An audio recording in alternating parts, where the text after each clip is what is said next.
donating part of their proceeds for Barrio to 1 million lights.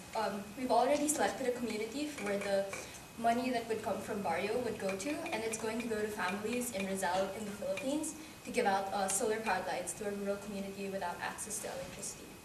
So today I'm here to talk to you and tell you about my organization and how it changed my life around 2 years ago. So this organization is called 1 Million Lights Philippines. In the summer of my senior year, I was talking to my aunt. She works as a provincial doctor in the Philippines. And I asked her, because she's a surgeon, I asked her, what is the most memorable surgery she had? She told me about this 7-year-old boy who one Christmas Eve went to her in the emergency room with third-degree burns.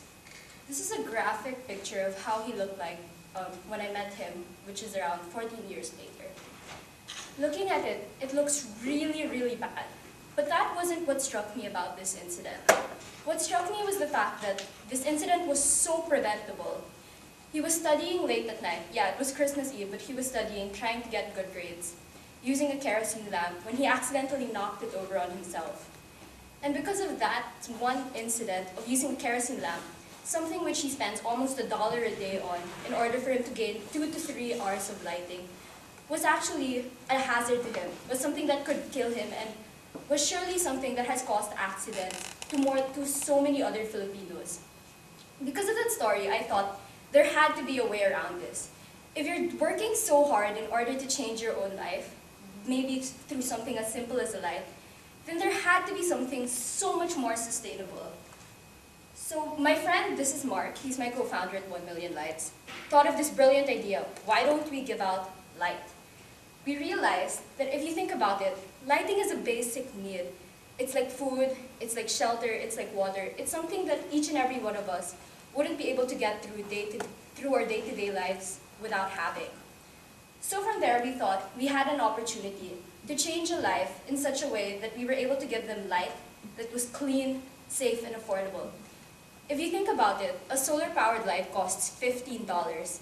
That's $15, which is approximately how much they spend in about 2 weeks in order to change their lives forever. So for us, we decided that maybe it was time to be able to give them that change that would help them to be able to turn their lives around. And for us, that came in the form of solar-powered lights. So that was 1 whole year of my life. I took a gap year, and during that year we went fundraising, we had to deal with customs, we had to deal with all of these things that I never thought that in my senior year I'd have to deal with. There were so many points when I thought I wanted to give up, that why was I doing this? I didn't even know who that guy was. I was just like, what? This was such a waste of time at the point that I was like wondering, like, is this really going to be worth it? But then I came to this realization, sure, I never met this guy, but the fact that I was one of the few who knew his story was enough reason for me to keep going, because it became my responsibility. Because if I didn't change his life, probably nobody else would. And how many other people would probably be left in that same situation if nobody bothered to act? So a year later, we went back to Catanduanes, which is where Sunny Boy was from and where my family is actually from. And we gave him a light. This is my aunt together with him when we gave it to him. And we gave the rest of his community as well. Honestly, that was the happiest moment of my life, being able to give out that light and seeing the smiles on their faces, and when they say salamat po, there really was nothing like it in the world.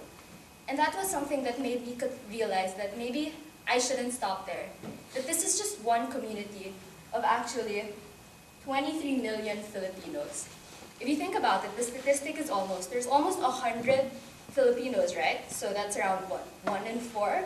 That is a really, really big number.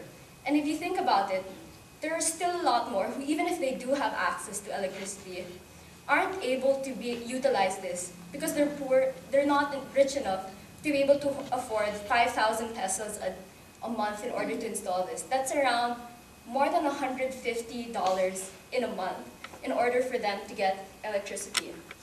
That's a very alarming statistic. So from there, I talked to a lot of my friends, my family, and we formed 1 Million Lights in the Philippines.